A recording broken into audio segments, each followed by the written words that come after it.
اعوذ باللہ من الشیطان الرجیم بسم اللہ الرحمن الرحیم ذلك من انباء القرى نقصه عليك منها قائم وحصيد وما ظلمناهم ولكن ظلموا انفسهم فما اغنت عنهم آلهتهم التي يدعون من دون الله من شيء لما جاء امر ربك وما زادوهم غير تتبيب وكذلك أخذ ربك إذا أخذ القرى وهي ظالمة إن أخذه عليم شديد إن في ذلك لآية لمن خاف عذاب الآخرة ذلك يوم مجموع له الناس وذلك يوم مشهود وما نؤخره إلا لعجل معدود۔ محترم سامعین اکرام، سورہ ہود سورہ نمبر 11 اور اسی سورت سے ابھی آپ کے سامنے آیت نمبر 100 سے لے کر کے آیت نمبر 104 تک تلاوت کی گئی ہے۔ معزز سامعین اکرام، اس سے پہلے کی آیتوں میں اللہ تبارک و تعالیٰ نے مختلف نبیوں اور ان کے قوموں کا تذکرہ کیا اور ان کی قوموں کو ان کے شرک اور ان کے کفر اور ان کے دوسرے گناہوں کے پاداش میں اللہ تبارک و تعالیٰ نے ان قوموں پر عذاب بھیجا اور اس میں سے بہت ساری قوموں کو نیست و نابود کر دیا، ان کا نام صفحہ ہستی سے مٹا دیا۔ ان کا تذکرہ کرنے کے بعد اللہ تبارک و تعالیٰ اب نتیجے کے طور پر کچھ باتیں تمام انسانوں کے سامنے بیان فرما رہے ہیں۔ اللہ فرماتے ہیں ذالک من انباء القرى نقصه علیک منها قائم وحصید، یہ بستیوں کے حالات اور داستان ہیں جو ہم نے آپ کے سامنے بیان کیے ہیں۔ محمد عربی صلی اللہ علیہ وسلم کو مخاطب ہے، لیکن تمام انسانوں کو بتایا جا رہا ہے، سمجھایا جا رہا ہے کہ یہ جو بستی کے حالات ابھی اس سے پہلے بیان کیے گئے، نوح علیہ السلام کے قوم سے لے کر کے شعیب علیہ السلام کے قوم تک کے جو حالات اور موسیٰ علیہ السلام کے قوم تک کے جو حالات بتلائے گئے، یہ جو قصے ہیں ان میں سے کچھ بستیاں تو ابھی قائم ہیں اور کچھ بستیاں ختم ہو چکی، نیست و نابود ہو چکی ہیں، ان کا اب نام و نشان بھی اس روئے زمین پر نہیں ہے۔ اللہ فرماتے ہیں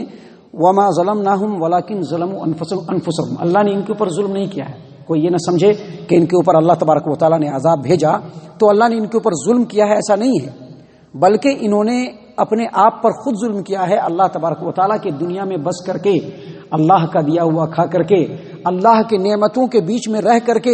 اللہ تبارک و تعالیٰ کی تمام نعمتوں کو لینے کے بعد بھی انہوں نے اللہ تبارک و تعالیٰ کے حکموں کی نافرمانی کی، اللہ تبارک و تعالیٰ کو چھوڑ کر کے دوسروں کے سامنے اپنی ماتھے کو ٹیکا، دوسروں سے اپنے حاجتوں کو اس نے مانگا، دوسروں کو اپنا حاجت روا اور مشکل کشا تسلیم کیا،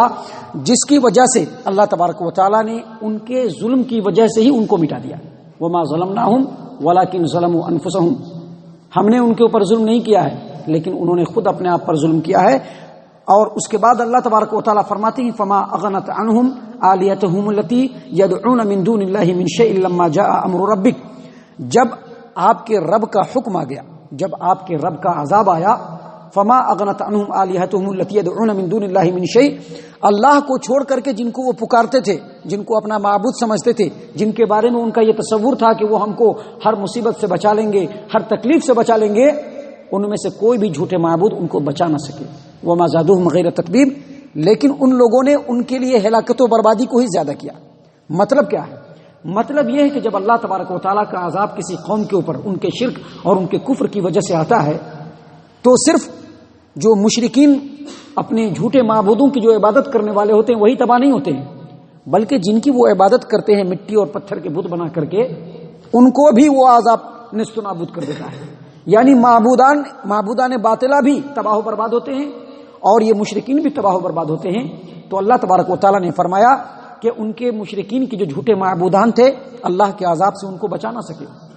اور مزید اللہ تبارک و تعالیٰ نے کہا کہ صرف بچانا نہیں بلکہ غور و فکر کی بات یہ ہے کہ وہ بھی خود ہلاک و برباد ہو گئے جن کی عبادت کی جاتی تھی۔ جو مٹی اور پتھر کے بت تھے وہ خود بھی ہلاک و برباد ہوئے، صرف وہی نہیں بلکہ ان کے معبودان بھی ہلاک و بربادی ان کو بھی ہوئی، اور یہ جو مرے، یہ جو ہلاک ہوئے، یہ جو تباہ ہوئے، یہ جو برباد ہوئے، ان کے پیچھے بھی انہی کی عبادت کرنے کی وجہ سے، گویا ہلاکت و بربادی کی جو اصل وجہ تھی یہی جھوٹے معبودوں کی عبادت کرنا۔ محترم سامعین کرام، آگے بڑھتے ہوئے اللہ تبارک و تعالیٰ نے مزید فرمایا وَكَذَلِكَ أَخْذُ رَبِّكَ إِذَا أَخَذَ الْقُرَى وَهِيَ ظَالِمَةٌ، اسی طرح سے آپ کا رب لوگوں کو پکڑتا ہے، جب وہ پکڑتا ہے تو اسی طرح سے سختی سے پکڑتا ہے، کسی ظالم قوم کو، کسی ظالم بستی کو جب اللہ تبارک و تعالیٰ اپنی گرفت میں لیتا ہے تو اسی طرح سے لیتا ہے، ان اخذہ علیم شدید، اور اللہ تبارک و تعالیٰ کا جو گرفت ہوتا ہے وہ بہت سخت اور بہت دکھ دینے والا ہوتا ہے۔ اللہ تبارک و تعالیٰ کسی قوم کو جب مہلت دیتا ہے، جب چھوٹ دیتا ہے تو ایک وقت تک چھوٹ دیتا ہے، اور مہلت دینے کی جو وجہ ہوتی ہے وہ یہ ہوتی ہے تاکہ مجرمین کو، نافرمانوں کو تنبیہ ہو، ان کے اوپر حجت قائم ہو، اور جب حجت قائم ہو جاتی ہے اور بار بار تنبیہ کرنے سے بھی وہ حق بات کو سمجھ نہیں پاتے ہیں اور ان کے اندر خیر و بھلائی کو قبول کرنے کا مادہ اور صلاحیت نہیں رہ جاتا ہے، تو اس کے بعد اللہ تبارک و تعالیٰ عذاب بھیجتا ہے، اپنی گرفت میں لیتا ہے، اور اللہ تبارک و تعالیٰ کا جو گرفت ہوتا ہے وہ بڑا ہی سخت اور بہت ہی زیادہ دکھ دینے والا ہوتا ہے۔ اور بسا اوقات ایسا ہوتا ہے کہ جب اللہ کا عذاب آتا ہے تو پوری کی پوری بستی تباہ و برباد ہو جاتی ہے۔ محترم سامعین کرام، آگے بڑھتے ہوئے اللہ تبارک و تعالیٰ نے مزید کہا، ان فی ذلک لآیۃ لمن خاف عذاب الآخرہ، جو آخرت کے عذاب سے ڈرتے ہیں، جو پچھلی قومیں ہیں ان کی جو ہلاکت و بربادی ہوئی، اس میں ان لوگوں کے لیے نشانی ہے، ان لوگوں کے لیے عبرت ہے جو آخرت کے عذاب سے ڈرتے ہیں۔ اور مزید اللہ تبارک و تعالیٰ نے کہا،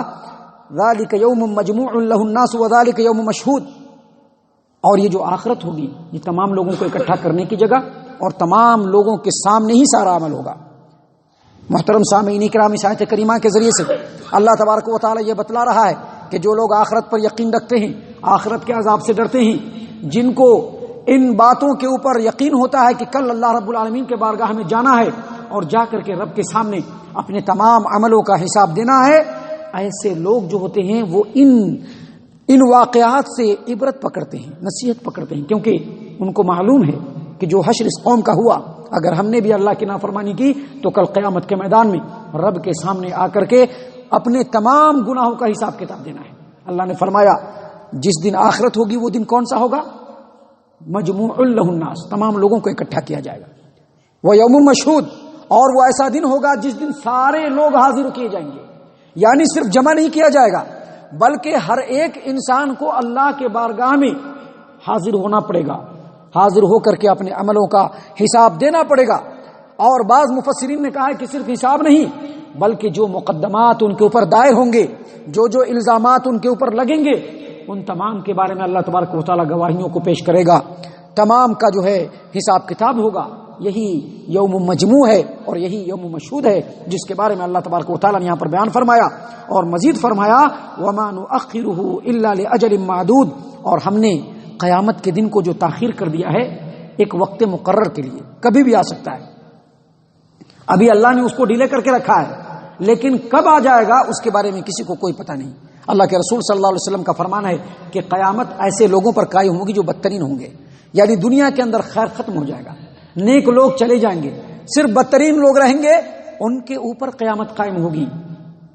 اور اللہ تبارک و تعالیٰ کے رسول صلی اللہ علیہ وسلم نے اور بھی نشانیاں بتلائی ہیں۔ یہاں پر کہنے کا مقصد یہ ہے کہ آخرت کب آئے گی، قیامت کب قائم ہوگی، اس کے بارے میں کسی کو معلوم نہیں، اور انسان کو ان کے موت کے بارے میں بھی کچھ بھی نہیں معلوم ہے کہ کب اس کی موت آنے والی ہے۔ لہٰذا ان باتوں سے اللہ تبارک و تعالیٰ یہ بتلانا چاہتا ہے کہ قیامت کے بارے میں بھی تجھ کو معلوم نہیں، موت کے بارے میں بھی تجھ کو معلوم نہیں، لہٰذا وقت رہتے ہی اللہ تبارک و تعالیٰ کی اطاعت و فرما برداری پہ کمر بستہ ہو جاؤ،